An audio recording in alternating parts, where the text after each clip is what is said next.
नमस्कार, स्वागत है आप सभी का। आप देख रहे हैं इंडिया न्यूज। मैं हूं आपके साथ पराग गुप्ता। शुरुआत करेंगे बड़ी बहस की।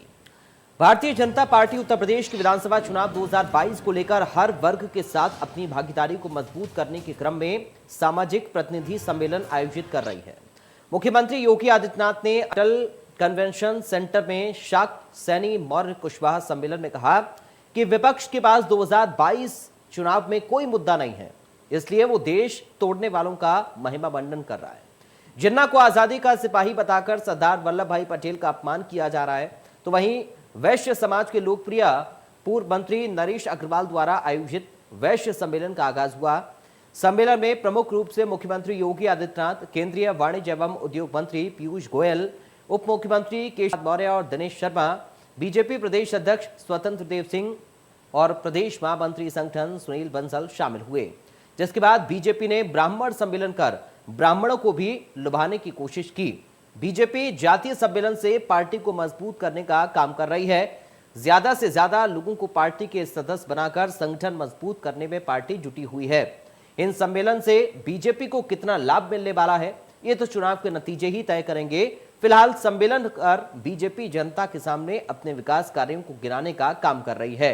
जातीय सम्मेलन से बीजेपी को कितना फायदा, वैश्य समाज सम्मेलन से व्यापारियों को साधने की जो कवायद है, ब्राह्मणों को मनाने में जुटेंगे बीजेपी के दिग्गज, और सम्मेलन से बीजेपी को कितनी मजबूती मिलेगी, चर्चा आज इसी पर करेंगे। तो अब से कुछ ही देर पहले मुख्यमंत्री योगी आदित्यनाथ को भी आपने सुना, ब्राह्मण सम्मेलन को वो वहां पर संबोधित कर रहे थे और अयोध्या का जिक्र भी अपने संबोधन में उन्होंने किया। जिन्ना और सरदार पटेल का जिक्र भी अपने संबोधन में उनकी ओर से किया गया। आर्टिकल 370 का जिक्र और कश्मीरी पंडितों का जिक्र भी मुख्यमंत्री योगी आदित्यनाथ ने किया। तो इस वक्त सभी राजनीतिक पार्टियां उत्तर प्रदेश के विधानसभा चुनाव के लिए पूरी तरह से सक्रिय हैं और इसी कड़ी में आज मुख्यमंत्री योगी आदित्यनाथ ने इन सम्मेलनों को संबोधित किया है। शाक सैनी मौर्य कुशवाहा ब्राह्मण सम्मेलन आज बीजेपी के हुए हैं। वैश्य समाज व्यापारी सम्मेलन भारतीय जनता पार्टी ने आयोजित किया और इस दौरान विपक्ष को लेकर भी निशाना मुख्यमंत्री योगी आदित्यनाथ साधते हुए नजर आए हैं। तो जातीय सम्मेलन करने में बीजेपी जुटी हुई है।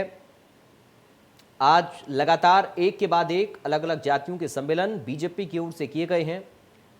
वैश्य समाज व्यापारी सम्मेलन का जरिए व्यापारियों को साधने की कोशिश की गई और साथ ही व्यापारियों को लेकर जो काम सरकार ने किया उनको भी बताया गया। संघ और पार्टी को मजबूती देने में इस वक्त लगातार पार्टी के कार्यकर्ता नेता जुटे हुए हैं।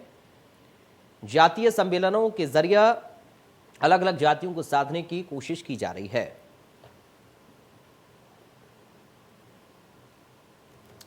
चलिए, हमारे साथ कुछ खास मेहमान जुड़ गए हैं, सीधा आपका परिचय करा दूं। हमारे साथ कुलभूषण त्रिपाठी हैं जो कांग्रेस पार्टी से प्रवक्ता हैं। कुलभूषण जी, आपका स्वागत है। बीजेपी से प्रवक्ता कौशल कांत मिश्रा हमारे साथ मौजूद हैं। कौशल कांत जी, आपका स्वागत है। एसपी से प्रवक्ता जैनेन्द्र अर्कवंशी हमारे साथ मौजूद हैं। जैनेन्द्र जी, आपका स्वागत है। कौशल कांत मिश्रा जी, शुरुआत आप ही के साथ में कर रहा हूं। ये जो जातियों का सम्मेलन हो रहा है, आज मुख्यमंत्री योगी आदित्यनाथ को हम सुन रहे थे, अलग अलग जातियों के सम्मेलन में उन्होंने संबोधन किया और योजनाओं का जिक्र उन्होंने किया है। कितना लाभ इन सम्मेलनों का चुनाव के दौरान, चुनाव के आपके अभियान को और बल देने में आपको कामयाब करेगा? आपका पहला रिएक्शन इस पर। देखिए, भारतीय जनता पार्टी सबका साथ और सबका विकास के रास्ते पे चलती है और उस रास्ते पे चलते हुए हर वर्ग, हर जाति, हर धर्म के लोगों को अपने साथ जोड़ने की कोशिश करती है। और सबको जोड़ने के क्रम ये ऐसा नहीं कि ये चुनाव में ही हो रहा है, ये आगे भी, पहले भी आपने देखा है कि बहुत भारतीय जनता पार्टी हमेशा अपने अभियान पे चलती रहती है। इवन विपक्ष तो कभी कभी ये भी कहता है कि भारतीय जनता पार्टी तो हमेशा चुनावी मोड में रहती है, लेकिन ऐसा नहीं है। हम लोग हमेशा संगठनात्मक मोड में रहते हैं और संगठन जितना मजबूत होता है, कोई भी दल उतना ही मजबूत होता है। तो अपने संगठन को मजबूत बनाना और मजबूत बताते हुए प्रदेश के सारे वर्ग को अपने अंदर समाहित करना और उनके साथ प्रदेश के सामने एक अच्छा विकल्प देना, यही भारतीय जनता पार्टी की पहचान है। और आप देखिए जिस तरीके से पिछले 4.5 साल में हर वर्ग के लिए काम हुआ है और उसमें कोई भी जो भी पॉलिसीज हमारी बनी है वो सारी पॉलिसीज सभी वर्ग के लिए हैं, किसी एक वर्ग के लिए नहीं। तो लेकिन सारे वर्ग को समाहित करना और सबको एक बराबर लाके खड़ा करना, यानी अंत्योदय के लिए जो सारी योजनाएं बनाई गई जिससे कि हर वर्ग का आदमी आए और आगे बढ़े, प्रॉस्पर हो और प्रदेश उत्तर प्रदेश से उत्तम प्रदेश की तरफ चले, यही हमारा मूल लक्ष्य है। और जिसका मंत्र है सबका साथ, सबका विकास, सबका विश्वास और सबके प्रयास से। और जब सभी वर्ग के लोग अपना मिलकर के प्रयास करेंगे तो सबका उत्थान होगा और प्रदेश उत्तम प्रदेश की राह में आगे बढ़ेगा। इसी राह पे हम सब आगे बढ़ रहे हैं। ठीक है कुलभूषण जी, कौशल कांत जी तो ये कह रहे हैं कि उत्तम प्रदेश हम बनाने की राह पर आगे चल रहे हैं, तो कैसे प्रियंका गांधी जगह जगह जब जा रही हैं रैलियों में तो उत्तर प्रदेश में विकास ना होने का दावा कर रही हैं? निश्चित तौर पे इसमें किसी दावे की जरूरत नहीं है पारस जी। पराग सर, जो उत्तर प्रदेश का विकास पिछड़े 4.5 साल में हुआ है वो सभी को दिख रहा है। यहाँ अराजकता का विकास हुआ है, नफरत का विकास हुआ है, वर्गों में, जातियों में, संप्रदाय में बांटने का विकास हुआ है, बेरोजगारी का बहुत अच्छा विकास हुआ है, महंगाई का विकास हुआ है। तो निश्चित तौर पर इन्होंने उत्तर प्रदेश को आज ऐसे अंधकारपूर्ण समय में धकेल दिया है जहां को ये दिख ही नहीं रहा है कि आगे उनका भविष्य क्या होगा। भारतीय जनता पार्टी का सारा कार्य अपने संगठन के लिए होता है। अभी आदरणीय साथी प्रवक्ता ने खुद ही कहा कि हम तो हमेशा संगठन के मोड में रहते हैं। आप अपना संगठन मजबूत करते रहिए, पार्टी के कार्यालय बनवाते रहिए, पार्टी के लिए फंड इकट्ठा करते रहिए, लेकिन प्रदेश की जनता के लिए आप क्या कर रहे हैं, किसान के लिए आप क्या कर रहे हैं, मजदूर के लिए क्या कर रहे हैं? असंगठित क्षेत्र की कमर टूट चुकी है, संगठित क्षेत्र की हालत आप जान ही रहे हैं। सिर्फ दावे और आंकड़े, पहले तो आपकी नोटबंदी जिससे कि पूरा संगठित क्षेत्र बर्बाद हो गया, उसके बाद अनियंत्रित जीएसटी जिसका कि कोई गणित नहीं है, व्यापारी वर्ग पूरी तरह से हताश है, इकोनॉमी पूरी तरह से स्टैटिक हो गई है, जीडीपी में हम बहुत नीचे चले गए हैं, हंगर इंडेक्स में हम 101वें स्थान पर आ गए हैं। जब 2014 में आदरणीय मोदी जी ने सरकार संभाली थी तब 54 अंक पर थे, 54। आज हम 101 पे पहुंच गए हैं। नेपाल, बांग्लादेश ऐसे देशों से भी हम नीचे, हमारी जीडीपी है, पर कैपिटा इनकम है, हंगर इंडेक्स में हम नीचे हैं। अपराध की स्थिति आप देख रहे हैं उत्तर प्रदेश में, कहीं भी पुलिस किसी को मार के लटका देती है। एक बच्चा जिस पे आरोप है पुलिस ले जाती है, वो नल से 2.5 फुट ऊंचे नल से अपनी जैकेट की रस्सी से फांसी लगा के मर जाता है। साहब किस तरह की बचकानी हरकतें हो रही हैं सरकार की तरफ से, और उसके बाद ये कहते हैं हमारा सब विकास है। इनका पूरा और पूरा विभाजन पे जोर है और विभाजन ही इनका विकास है, जिसकी वजह से ये 2022 में जनता के सामने पूरी तरह से नंगे हो जाएंगे। ठीक है, और 2022 में ये सरकार बदल रही है। ठीक है, डॉक्टर अभिषेक राय हमारे साथ जुड़ गए हैं, समाजवादी पार्टी से प्रवक्ता। डॉक्टर अभिषेक राय जी, आपका स्वागत है और आप ही के पास अब मैं आ रहा हूं सर। मुख्यमंत्री योगी आदित्यनाथ ने कहा कि विपक्ष तालिबानीकरण का समर्थन कर रहा है।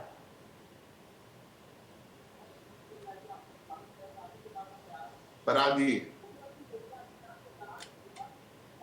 जी, पराग जी आवाज आ रही है? जी जी, आपकी आवाज आ रही है सर, बोलिए। जी पराग जी, मैं बस एक चीज कहना चाहता हूँ, माननीय मुख्यमंत्री जी बौखला गए। इनकी वो बौखलाहट और छटपटाहट सबको दिख रही है। 4.5 साल उन्होंने कोई काम नहीं किया, और काम नहीं किया तो इसलिए उनके पास बताने को कुछ रह नहीं गया। वो इसी तरह की तुष्टीकरण की राजनीति में फंसे रहेंगे। जैसे माननीय राष्ट्रीय अध्यक्ष जी कहते हैं ना, ये 3x660 super critical thermal power plant बोलने की नहीं बोल सकते क्योंकि उन्होंने लगवाया ही नहीं, तो कहां से बोलेंगे। सुन रहे हैं आजकल की वो प्रैक्टिस कर रहे हैं अकेले में, पर उसके बारे में पूछ दिया जाएगा तो वो बता भी नहीं पाएंगे। मैं भाजपा के प्रवक्ता और माननीय मुख्यमंत्री जी से ये पूछना चाहता हूं कि वो 5 पावर प्लांट्स के नाम बता दें जो उन्होंने उत्तर प्रदेश में लगाए, जिससे उत्तर प्रदेश की बिजली बेहतर हो जाए। मैं उनसे ये पूछना चाहता हूं भारतीय जनता पार्टी के प्रवक्ता से, वो 5 ऐसे काम गिना दें जिसका उन्होंने शिलान्यास किया, उद्घाटन किया। अभी आप देखें, कल आजमगढ़ में उन्होंने एक शिलान्यास किया विश्वविद्यालय का। विश्वविद्यालय का शिलान्यास साहब 4.5 साल सो रहे थे, नींद नहीं आ रही थी, नींद से आप जगे हो। 50 दिन बचे आचार संहिता लगने में, 50 दिन में आप ये लेकिन वो तो कह रहे हैं आजमगढ़ जाकर कि 2014 और 2017 से पहले तो योजनाओं को लाभ ही नहीं मिलता था। सुन लीजिए पराग जी, मैं वही इसी बात पे आ रहा हूँ। मैंने क्या बोला ना, ये भारतीय जनता पार्टी के प्रवक्ता माननीय मुख्यमंत्री जी बता दें कितना बजट उन्मुक्त हुआ है आजमगढ़ विश्वविद्यालय के लिए, कितना बजट उन्मुक्त किया, और क्या वो आचार संहिता लगने से पहले खातों में आ जाएगा, क्या उस पर काम शुरू हो पाए? ये सिर्फ जुमलों की सरकार है साहब। और माननीय मुख्यमंत्री जी बहुत अहंकारी हैं। उनका अहंकार सबको दिखता है। गोरखपुर में मनीष गुप्ता की हत्या हो जाती है, जो मेन अभियुक्त है उसके ऊपर बुलडोजर चढ़ाया क्या? अजय मिश्रा टेनी के बेटे पे ने लखीमपुर की घटना कांड किया, उसमें रिपोर्ट में भी, बैलिस्टिक रिपोर्ट में भी आ गई उनके से फायरिंग हुई थी। बुलडोजर चढ़ा क्या? ठीक है, मैं पूछ रहा हूं। ठीक है, जवाब ले ले। कुछ सवाल ठीक है, पूछना चाहता हूं। ठीक है, आपके सवाल लेकर मैं जाऊंगा कौशल जी के पास। हाँ, आपके सेकंड और दे पराग जी। ठीक है, बोलिए, कंप्लीट करिए सर। जी, मैं पराग ये पूछना चाहता हूं, जो महंगाई टायन होती थी 2014 में, आज बुआ बन के बैठी है। 265 रुपए सरसों का तेल हो गया, गरीबों के थाली से निवाला चला गया। उस पे ना अमित शाह जी बात करने आएंगे उत्तर प्रदेश में, ना माननीय प्रधानमंत्री जी बात करने आएंगे। योगी जी की तो बात ही नहीं करना, वो तो बात ही नहीं करते। उन्हें पता है ना, उन्होंने कुछ किया नहीं। अब जनता के बीच में जाना है तो जवाब क्या देंगे? ठीक है, तो ये इस तरह की बातें करना इन लोग की फितरत है। ठीक है सर, इनके चाल और चरित्र को हमेशा दिखता है। ठीक है, आपके सवाल लेकर कौशल जी के पास मैं जाऊंगा, लेकिन उससे पहले जैनेंद्र जी आपके पास अब मैं आ रहा हूं। देखिए, जातियों के सम्मेलन बीजेपी कर रही है, हर वर्ग को साधने की कोशिश बीजेपी कर रही है, और हर पार्टी कर रही है, और करे भी क्यों ना, पॉलिटिकल पार्टी, आप लोग पॉलिटिक्स करेंगे ही। लेकिन सवाल यह है कि विकास को लेकर जो एक लड़ाई, जो एक जंग उत्तर प्रदेश के अंदर इस वक्त छिड़ी हुई है, क्या विकास 5 साल में बिल्कुल भी उत्तर प्रदेश में नजर नहीं आता है विपक्ष को? और जिस विकास की बात मुख्यमंत्री योगी आदित्यनाथ कर रहे हैं अपनी रैलियों में, वो क्या है, वो योजनाएं क्या हैं?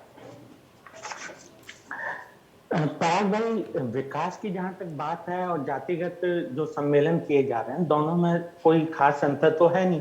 क्योंकि विकास किया होता तो जातिगत सम्मेलन नहीं करने पड़ते, और अगर विकास नहीं किया है तो जातियों को कोने में अकेले में ले जाके उनको बहला फुसला रहे हैं कि अगली बार ऐसा कर देंगे और इस बार नहीं हो पाया, या जो भी कहते होंगे वो अलग बात है। लेकिन मैं पूछना चाहता हूं कि विकास आखिर कहां आपको दिखाई दे रहा है? लेकिन मुख्यमंत्री योगी आदित्यनाथ तो ये कह रहे हैं कि इसलिए हम सम्मेलन कर रहे हैं ताकि बता सके कि 5 साल में हमने क्या किया, जो कि 2017 से पहले नहीं होता था। नहीं तो कोने में ले जाके अलग अलग जातियों को क्या बताना चाह रहे हैं कि मैंने तुम्हारी जाति के लिए ये किया और बाकी जातियों के लिए नहीं किया?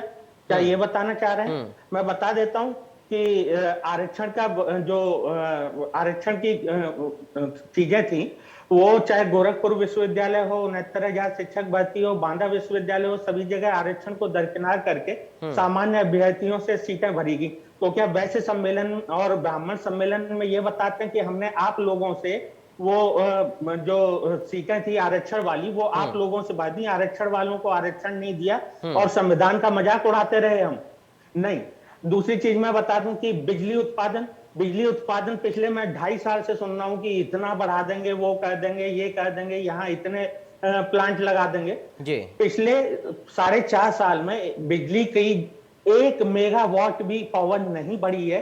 2017 में जरूर 660 मेगावाट बढ़ी थी, वो भी प्राइवेट जो था सेक्टर जेपी करके उनका इलाहाबाद वाले में बढ़ी थी। उसके बाद से आज तक पिछले 4.5 साल में बिजली का कुछ भी उत्पादन नहीं बढ़ा है उत्तर प्रदेश में। दूसरी चीज, इन्होंने शिक्षा के नाम पे कुछ नहीं बता रहे हैं ये कि इन्होंने शिक्षा के स्तर को कैसे सुधारा है या नहीं सुधारा है। ये सड़क के नाम पे नहीं बता रहे हैं। ये केवल एक जो पहले से बन रहा था, मतलब ऐसा नहीं है कि इन्होंने नया प्रपोजल लिया पूर्वांचल एक्सप्रेसवे के लिए और वो नए प्रपोजल पर काम करना शुरू किया। नहीं, वो सब पहले से था। आरोप तो समाजवादी पार्टी लगाती रही है ना कि उनके प्रोजेक्ट को आगे बीजेपी बढ़ा रही है।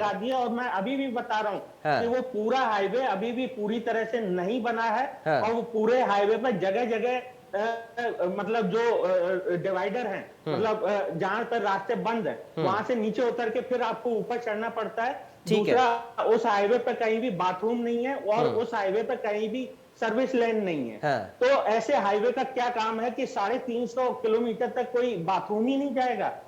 वैसे आप कहते हैं कि खुले में शौच मुक्त कर दिया। मैं इनसे आगे पूछना चाहता हूं, इन्होंने जो किसान हैं पूर्वांचल में कल ही भाषण में अमित शाह जी कह रहे थे। और देखिए भाषण में आप क्या बताऊं मैं कि डीएम साहब को 40 लाख रुपए दिलवा के तो भीड़ बुलानी पड़ रही है, और वहां पे ये बताते हैं कि हमने मतलब किसानों के लिए ये कह दिया वो कह दिया, और इतनी गन्ना मिले हमने नई चालू करवा दी, और इतनी पुरानी जो बंद हो गई थी दोबारा खुलवाई।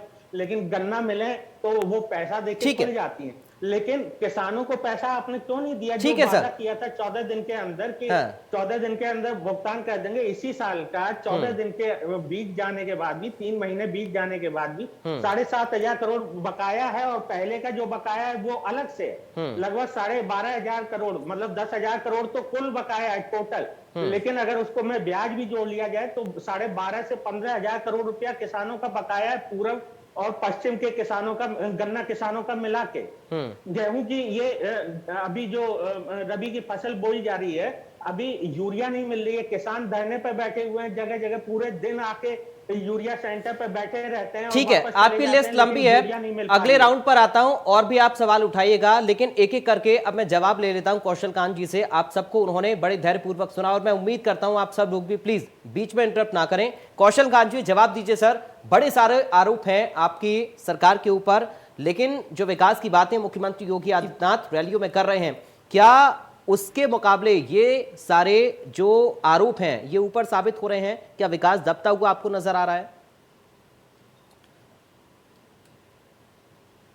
सब थोड़ा सा समय दीजिएगा, क्योंकि तीन लोगों ने मिलकर के इतने सारे आरोप लगा डाले। आप समय लीजिए और प्लीज सर कोई बीच में नहीं। सबसे पहले जो हर आदमी ने कहा, हर आदमी ने कहा कि विकास के बारे में बात की, विकास नहीं हुआ। मैं विकास से शुरू होता हूं। आप ये समझिए कि 4.5 वर्ष में 10 नए विश्वविद्यालय बने हैं जो बन चुके हैं, 40 नए मेडिकल कॉलेज बन चुके हैं, 5,000 से अधिक सरकारी प्राथमिक विद्यालयों को स्मार्ट स्कूल बनाया गया। 5 का नाम, अरे सर एक नाम ही बताते रहिए। जिस तरीके से बताता हूं, जहां तक आपने मेडिकल कॉलेज की बात की, 4 जैनेन जी, अभिषेक जी थोड़ा सा सुन लीजिए सर। अगर इस तरीके से मैं आपके पास आ रहा हूं, मैं आपके पास आऊंगा, आप अपनी बात रखिएगा, लेकिन प्लीज अपनी बारी का इंतजार करिए। कौशल जी आप अपनी बात कंप्लीट करिए। मैंने बहुत ही धैर्य से सबको सुना, मैंने किसी में इंटरफेयर नहीं किया, नहीं तो मैं किसी को भी बीच में बोल सकता था और इस पूरी वार्ता का कोई मतलब नहीं। बोलिए सर, आगे बढ़िए। लेकिन आपने अपनी बात की तो कम से कम सुनिए तो। 1.5 लाख से अधिक सरकारी प्रसिद्धि विद्यालयों का कार्यकल्प किया गया, उसको धरती पे लाया गया। इसके बाद अगर आप देखिए, प्रदेश का सबसे बड़ा पूर्वांचल एक्सप्रेसवे जिसकी बात कर रहे हैं वो बाथरूम नहीं है। अरे अभी तो कह रहे थे बना नहीं है, बना है तभी तो इन्हें पता है। ये क्या ये गए पूर्वांचल एक्सप्रेस पे गए? नहीं, खाली बातें बनाना है। पूर्वांचल एक्सप्रेस से बड़ा कोई भी अभी तक सड़क का प्रोजेक्ट उत्तर प्रदेश में हुआ ही नहीं है। और फिर इन्होंने सब लोगों ने मिलकर बात उठाई बिजली के ऊपर। बिजली के ऊपर इन्होंने कहा कि कोई भी पावर हाउस नहीं बनाया। आप ये बताइए, 17 के पहले हर गांव में 3 से 4 घंटे बिजली जाती थी, आज 23 घंटे से ज्यादा बिजली जाती है। पावर हाउस नहीं बना पर बिजली की सप्लाई बन गई। जनता को बिजली मिल रही है, गांवों में अंधियारा नहीं रहा है, बिजली चल रही है। तो ये सारी चीजें जिस केवल कहना। एक मिनट, इसके बाद पूर्वांचल में 9 मेडिकल जो कि हेल्थ के नाम पे बहुत पिछड़ा था, पूर्वांचल में 9 शहरों में नए मेडिकल कॉलेज बनाए गए, जिसमें इसी सत्र का मतलब 21 और 22 से क्लासेस स्टार्ट हो रही हैं। तो किस तरह की बात कर रहे हैं? अब बात आते हैं, कांग्रेस के प्रवक्ता ने अराजकता की बात की थी। पूरे देश को पता है कि जब से योगी जी की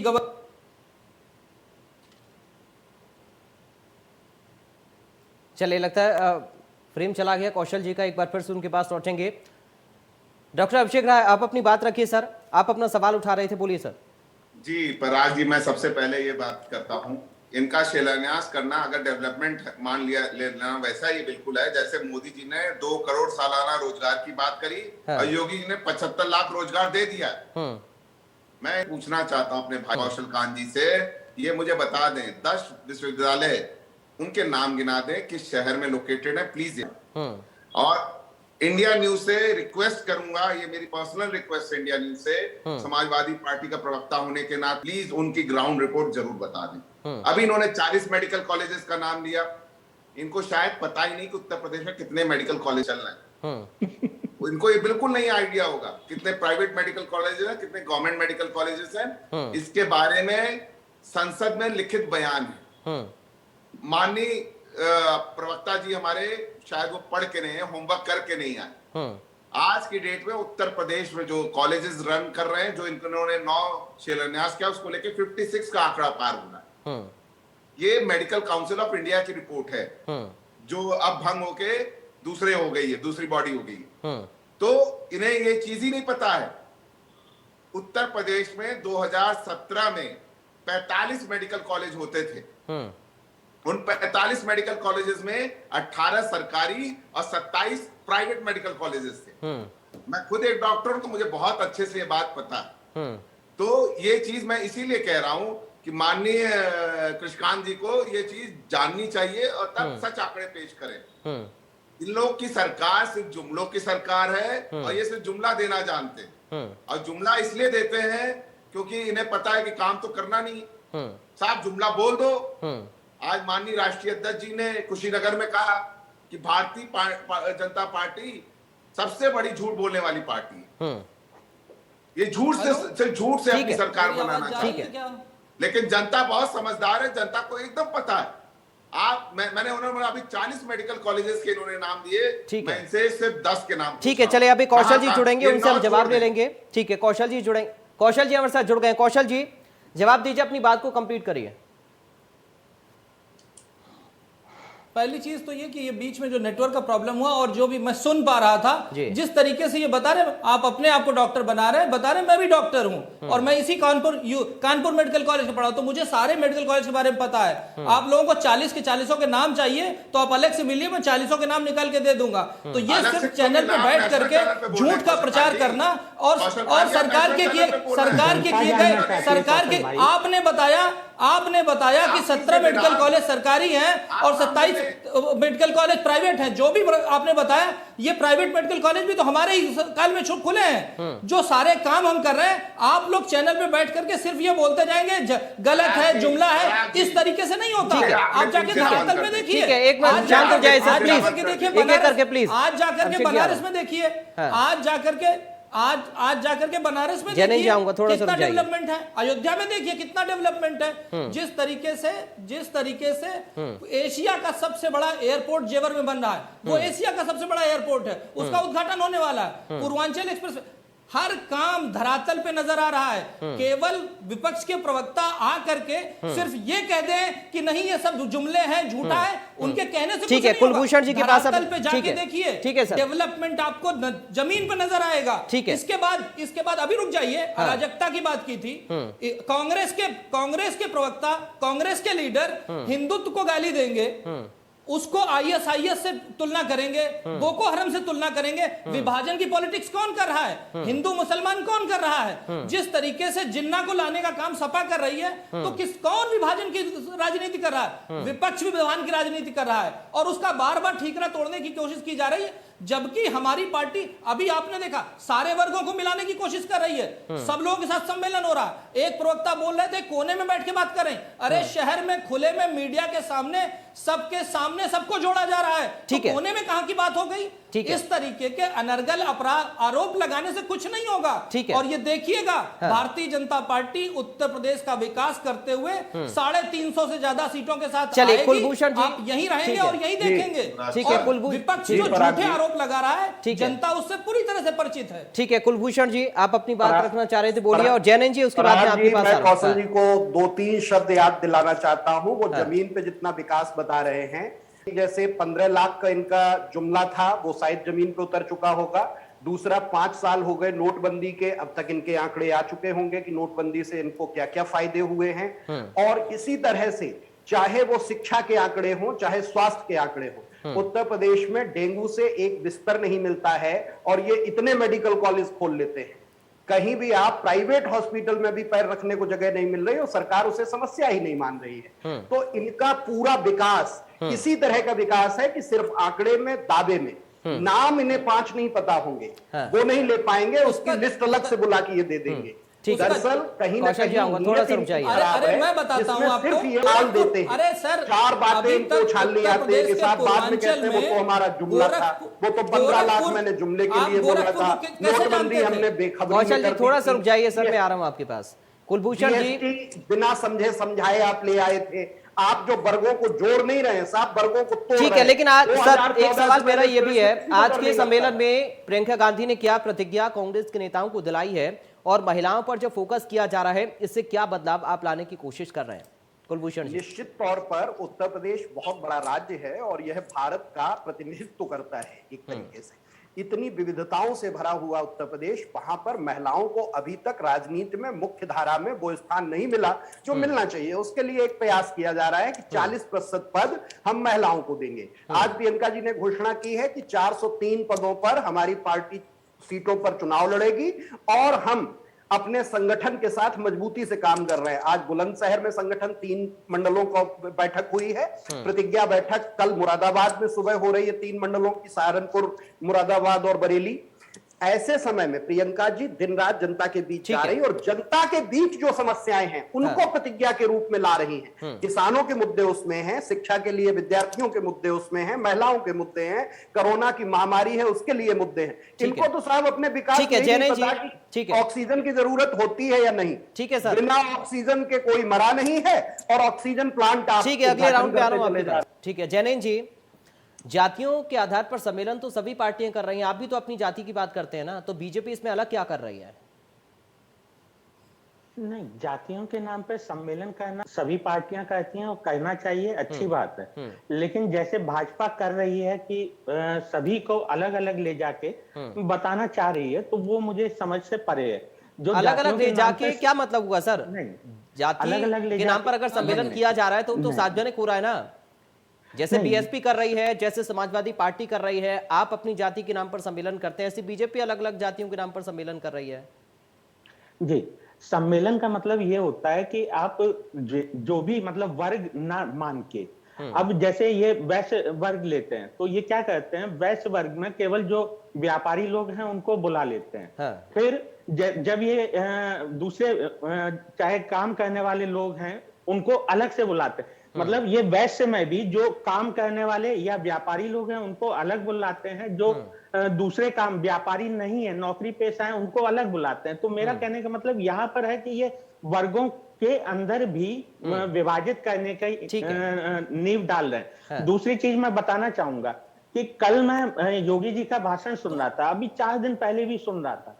4 दिन पहले वो कह रहे थे हमने 4.5 लाख नौकरियां दी और कल के भाषण में वो कहने लगे अचानक से हमने 8 लाख नौकरियां दी। मैं सोच में पड़ गया कि प्रतिदिन 1 लाख नौकरी 4 दिनों के अंदर दे दी और वास्तव में इन्होंने नौकरी कोई भी नहीं दी है अभी तक। मैं यही पूछना चाहता हूँ कितने रोजगार मुहैया कराए हैं या नए सृजित हुए हैं उत्तर प्रदेश के अंदर, मैं ये जानना चाहता हूँ। महिलाओं की स्थिति बद से बदतर होती जा रही है उत्तर प्रदेश के अंदर। रोज आए दिन बलात्कार, हत्या, मारपीट, लूट, छिनतई महिलाओं से हो रही है। हम डेली अखबार उठा के देखते हैं और साथ में एनसीआरबी का डेटा हमारे पास आता है जो हर साल आता है, उसमें हमें पता चलता है। दूसरी चीज कि दलितों और पिछड़ों के खिलाफ होने वाले अत्याचार जो हैं वो सबसे ज्यादा उत्तर प्रदेश में हो रहे हैं आज के समय में। और क्यों हो रहे हैं? क्योंकि योगी जी, अगर हमारे मुख्यमंत्री जी अगर रोज यही बोलेंगे ठोक दो, मार दो, कूट दो, काट दो, तो जाहिर सी बात है पुलिस अपना काम नहीं कर रही है ढंग से। उसे एक खुली छूट मिल गई है और पुलिस द्वारा, बस आखिरी सेंटेंस बोल देता हूं कि जो पूरे देश में पुलिस द्वारा मानवाधिकार उल्लंघन के मामले उत्तर प्रदेश के 2017 से पहले 40% हुआ करते थे, वो आज की डेट में बढ़ के 50% पहुंच गए हैं। और इसका कारण केवल और केवल मुख्यमंत्री जी के ऐसे बोल हैं जो पुलिस को खुली छूट देने की बात करते हैं। ठीक है। और उसकी वजह से पूर्वांचल और अभिषेक चाहे राय। पश्चिमांचल में वो क्राइम बढ़ते जा रहे हैं और पुलिस भी मुंह से ठाए ठाए करती घूम रही है चारों ठीक है, तरफ। डॉक्टर अभिषेक राय, और अगर अखिलेश यादव ये कह रहे हैं बंदूक कि चलाती बदलाव है होकर तो वो रहेगा। निरीह लोगों को मार देती है। ठीक है, अखिलेश यादव कह रहे हैं बदलाव होकर रहेगा। किस तरह का बदलाव उत्तर प्रदेश में इस बार अखिलेश यादव लेकर आ रहे हैं? देखिए पराग जी, बहुत सीधी सी बात है। अभी मैं इनको कौशल कांत जी को सुन रहा था, सारी बातें सुन रहा था। अभी मेडिकल कॉलेजेस की बात कर रहे थे, सारी चीजें। तो मैं इनसे वही चीज पूछना चाहता था, इनकी सरकार पीपीपी मॉडल पे मेडिकल कॉलेज खोले जाएंगे यहाँ उनकी उसके लिए अभी मऊ में पीपीपी मॉडल पे एक मेडिकल कॉलेज खुलने वाला है, उसका वहां की जनता ने विरोध करना शुरू कर दिया। इन्होंने कृषि का बजट 2% बढ़ा, शिक्षा का बजट 2% बढ़ा। 6 साल से नई शिक्षा नीति को लेकर ये केवल जुमलेबाजी हो रही है। किसान, नौजवान, व्यापारी, कारोबारी, नौकर पेशा सबको लूटने का प्रयास कर भी सरकार कर रही है। किसान सम्मान निधि का 40% बजट घट गया, लघु सिंचाई का बजट घटकर आधा हो गया, पीएम आशा योजना का बजट 79% घट गया, जैविक खेती और कृषि मार्केटिंग बजट में भारी कटौती की। किसान की आय दुगना करने वाले ये लोग किसानों की लागत दुगनी कर गए। डीएपी महंगा हो गया, खाद महंगी हुई, सबसे महंगी बिजली उत्तर प्रदेश में मिलती है। 12 महीने से ये अहंकारी सरकार किसानों से बात करने नहीं जाती, और जब बात करते हैं तो इनके मंत्री के बेटे उन्हें टायरों तले रौंद देते हैं। लखीमपुर की खरी की घटना में इस माननीय उच्चतम न्यायालय ने क्या कहा? उत्तर प्रदेश में जंगल राज है, 302 का हर मुलजिम के साथ किस तरह का अपराध वो होता है? क्या भैया आमंत्रण दे के उनको बुला रहे हैं? और जबकि मैंने बोला ना कि बैलिस्टिक रिपोर्ट में भी प्रूव हो गया कि इनके मंत्री के बेटे ने वो किया। कल कई बार मंच से माननीय गृह मंत्री जी ढूंढ रहे थे, कहां है अपराधी साहब? बगल में बैठा रखा है, बगल में छोरा, शहर में ढिंडोरा। तो कृष्णकांत जी, जनता बहुत समझदार है। जो ये झूठे मॉडल दिखा रहे हो, जो जुमले दे रहे हो, जनता एकदम समझ गई है। अमित शाह ने ये भी जुमलों कहा, की सरकार है। अमित शाह ने 4.5 साल अमित शाह ने जैम का मतलब ही समझाया ना सर, जनधन खाते और हम भी बता रहे हैं ना, आधार कार्ड और मोबाइल। आप सुनिए तो और पराग जी, समाजवादी पार्टी के लिए जैम का मतलब उन्होंने ये समझाया, जिन्ना, आजम और मुख्तार। जैम का मतलब झूठ और जुमलेबाजी, जेब और जैम, जेब और झूठ और लेकिन जिस अपराध की आप बात कर रहे हैं उसी पर तो ये निशाना था कि तालिबानीकरण विपक्ष क्यों कर रहा है। जिन्ना, आजम, पराग जी सुन लीजिए, इन्होंने काम किया होता ना इस तरह की बातें नहीं करते। ये लोगों ने काम नहीं किया, 4.5 साल सोते रहे हैं। अभी ये इन्होंने कहा कि हमने पावर प्लांट्स नहीं बनाए, हमने ट्रांसमिशन लाइन बिछाई। हम पूछना चाहते हैं मित्र से, अपने मित्र से ये पूछना चाहते हैं कितनी पावर ट्रांसमिशन लाइन आपने बिछा दी? माननीय मुख्यमंत्री जी को क्यों ये ऑफिशियल स्टेटमेंट देना पड़ता है कि उत्तर प्रदेश में त्योहार है, शाम 6 बजे से सुबह 7 बजे तक बिजली की कटौती नहीं होनी चाहिए? आप बात लेकिन करोगे, सवाल वही है, सवाल वही घूम फिर कर पराग जी, आपके ऊपर आता है। अभिषेक जी देखिए, आप एक उंगली उठा रहे हैं तो 3 उंगली आपकी तरफ है कि अगर आपने बिल्कुल इतना कहता काम हूं कर मैं दिया तो बात। फिर क्यों सत्ता से बेदखल जनता ने कर दिया, और अब ऐसा कौन सा बदलाव अखिलेश यादव कर दे, पहले नहीं कर पाए? पराग जी, मैंने बोला ना, जनता हमारी उत्तर प्रदेश की भोली भाली है। उन्होंने इनके जुमलों में फंसी, और उनको पता है कि इन्होंने एक शब्द बाग दिखाया था। जैसे इन्होंने कहा 15 लाख चुनावी जुमला है, माननीय अमित शाह जी ने अपने मुखबिन से कहा है, तो ये चुनावी जुमला ही देते रहे। लेकिन समाजवादी पार्टी के नारे काम बोलता है की जगह सरकार बोल गई ना सर। 2017 में तो सरकार बोल गई, काम तो नहीं बोला। फिर मैं पराग जी बोल तो रहा हूं, पंचायत चुनाव ने क्या दिखाया? सबसे बड़ी इन्होंने बात 2017 में क्या हुआ मुझे बताइए। आप अगर काम के और विकास की बात कर रहे हैं तो 2017 में क्यों अखिलेश यादव पर भरोसा नहीं जनता कर पाई? अगर आपने लैपटॉप बांटने का जिक्र किया, आपने एक्सप्रेस वे का जिक्र किया, आपने लड़कियों की शिक्षा का जिक्र किया, आपने मेडिकल कॉलेजेस का जिक्र किया, तो फिर क्यों 2017 में एक बार फिर से आपको मौका नहीं मिला? फिर तो काम नहीं हो रहा। बात कह रहा हूं पराग जी, इन्होंने जुमले दिखाए, इन्होंने दिखाया। आप बताइए, जो 108 समाजवादी एम्बुलेंस थी, क्या वो कोरोना काल में नहीं इस्तेमाल हुई? ऑक्सीजन की कमी से क्या इस देश में, उत्तर प्रदेश में किसी की मृत्यु नहीं हुई? ये मैं आपसे सवाल पूछ, इनके स्वास्थ्य मंत्री ने लिखित में बयान दिया। इतना बड़ा झूठ कि ऑक्सीजन की कमी से किसी की मृत्यु नहीं हुई, इतना बड़ा झूठ। बंगाल गए थे अपने विकास की फोटो खींचने। कौशल कांत जी, आ रहा हूं मैं। ठीक है, जवाब ले लेते हैं आप, और प्लीज सर बीच में नहीं बोलिएगा, कम से कम एक दूसरे को धैर्य पूर्वक आप लोग सुने। कौशल जी अपनी बात रखिए और जवाब दीजिए। समाजवादी पार्टी के प्रवक्ता को जवाब देना चाहूंगा। अभी आपने अखबारों में पढ़ा होगा, गायत्री प्रजापति, भूले नहीं होंगे, प्रदेश की जनता के लिए वो एक एग्जाम्पल हैं। जो आदमी 2002 में बीपीएल कार्ड होल्डर था और इनकी सरकार में आने के बाद वो 5000 करोड़ के खनन घोटाले का माफिया हुआ, और उसके लिए सरकार पत्थर की तरह खड़ी थी, और सुप्रीम कोर्ट के आदेश के बाद एफआईआर लिखाया गया। तो ये इनकी कानून व्यवस्था के ऊपर एक ब्लेटेंट तमाचा था। इससे ये पता चलता है। और इसके साथ साथ जब समाजवादी पार्टी की सरकार चल रही थी तो एक जाति, यानी कि अगर एक जाति का आदमी है और एक धर्म का आदमी है, उसके अगेंस्ट कोई एफआईआर नहीं होती थी। और मेरे मित्र एक अभी पहले बोल रहे थे, उन्होंने कहा कि एनसीआरबी के डेटा, सर मैं यही आपसे कह रहा हूं कि जा करके प्लीज एनसीआरबी के डेटा देखिए। गुंडागर्दी, बलवा, दंगा, रेप, हत्या, अपराध, सभी में कम से कम 35 से लेकर 75% तक की कमी आई है। एक एक डेटा ऑफिशियल है, घर से नहीं ला रहा हूं।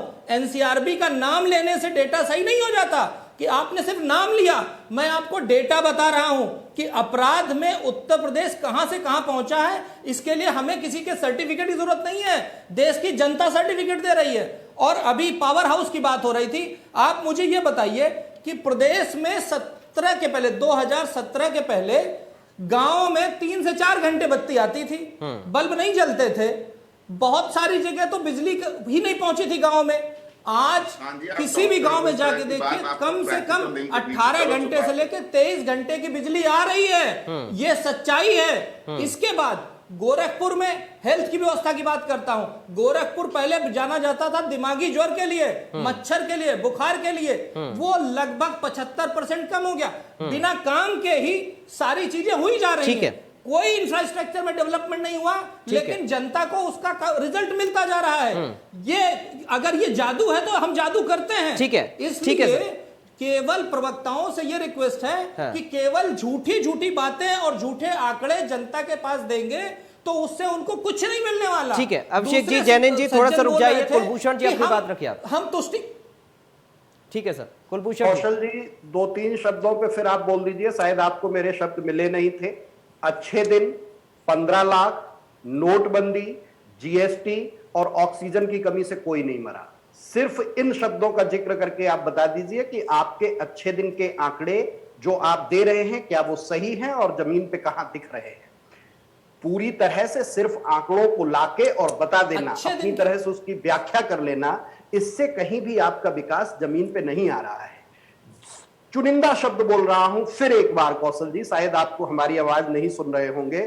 अच्छे दिन, 15 लाख, नोटबंदी, जीएसटी और ऑक्सीजन की कमी, इन 5 चीजों पे एक बहुत छोटा सा कमेंट कौशल जी, उसके बाद आ रहा हूं अभिषेक जी आपके पास। अब जवाब दे देता हूं। बोलिए सर, बहुत छोटा, जल्दी संक्षेप में। जहां तक रही अच्छे दिन, हाँ अच्छे दिन की बात और नोटबंदी की बात। नोटबंदी होने से आप देखिए पूरे भारतवर्ष में कहीं भी आतंकवादी घटनाओं में कितनी कमी आई है, किस तरीके से जो एजेंसीज है उन्होंने आतंकवाद पे कितना कंट्रोल किया है। आप देखिए जगह बम ब्लास्ट होते रहते थे, ये काला धन रोकने का सबसे ज्यादा इफेक्ट सेफ्टी पे हुआ है, सुरक्षा पे हुआ है, देश और प्रदेश की सुरक्षा पे हुआ है।